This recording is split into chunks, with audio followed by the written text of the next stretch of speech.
जब से लोकसभा चुनाव हुआ उस तारीख से भारतीय जनता पार्टी के नेता और कार्यकर्ता बौखलाए हुए हैं।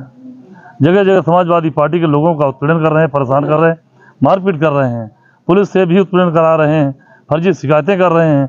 असलियत यह है कि भारतीय जनता पार्टी जो कैंडिडेट है वो खुद बौखलाए हुए हैं और उन्होंने ये समझ लिया हमारी हार तो हो ही गई। समाजवादी पार्टी बहुत भारी अंतर से जीत रही है यहाँ पे। इस जीत को भारतीय जनता पार्टी लोग हजम नहीं कर पा रहे हैं, इसलिए वो समाजवादी पार्टी के लोगों का तरह तरह से परेशान कर रहे हैं। आपने देखा मेरा खुद गांव गौरियापुर जहां पर इस बार भारतीय जनता पार्टी बुरी तरीके से हार रही है। हमारा एक कार्यकर्ता वोट डाल के जा रहा था, उसे रास्ते में ही मारा। ये पूछा पहले कि तुम किसको वोट दिया, उसने कहा समाजवादी पार्टी वोट दिए। तो इस बात पर उसे, वो दोहरे जाति का है और इस बात पर उसे मारा कि तेरा चमारों के साले दिमाग खराब हो गए।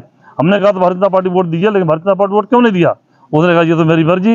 इस बार उसके हाथ में डंडा था, डंडा सर में मारा, पैरों मारा, हाथ मारा, उसे गंभीर चोटें आई, जिसकी उसने थाने में शिकायत भी की और फिर बाद में उसका बहुत कहने सुनने पर हम लोगों का काफ़ी प्रयास पर उसका मुकदमा भी लिखा गया। इसी तरीके की और भी घटना है। देवीपुर हमारे ताखिर गाँव है तेरागी के, वहाँ पर पहले भी हम लोगों ने शिकायत की थी। एक अजीत पांडे नाम का गुंडा है, तमाम लोगों को उत्पीड़न करता, परेशान करता है। उसके खिलाफ शिकायत यह की थी कि ये चुनाव में मतदान शांतिपूर्वक नहीं होने देगा, लेकिन उसके खिलाफ कोई कार्रवाई नहीं की गई।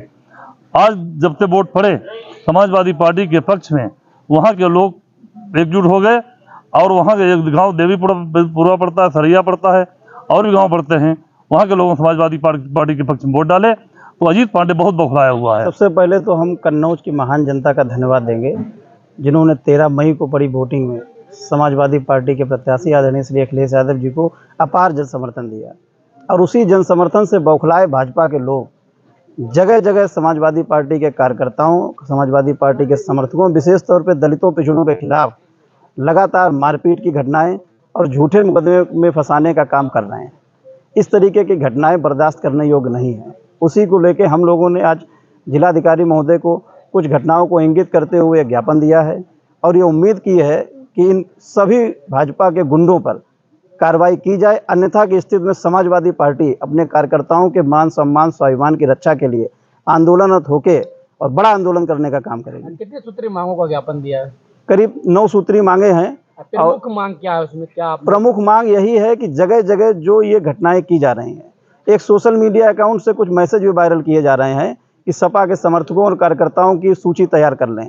तो इस तरीके के अकाउंट पे कार्रवाई की जाए, उस अकाउंट को हैंडल करने वाले लोगों पे कार्रवाई की जाए और ये मैसेज फैलाने वालों के कार्रवाई के साथ साथ जो गांव गली में इस तरीके के माहौल खराब करने का काम कर रहे हैं उन पे कार्रवाई की जाए।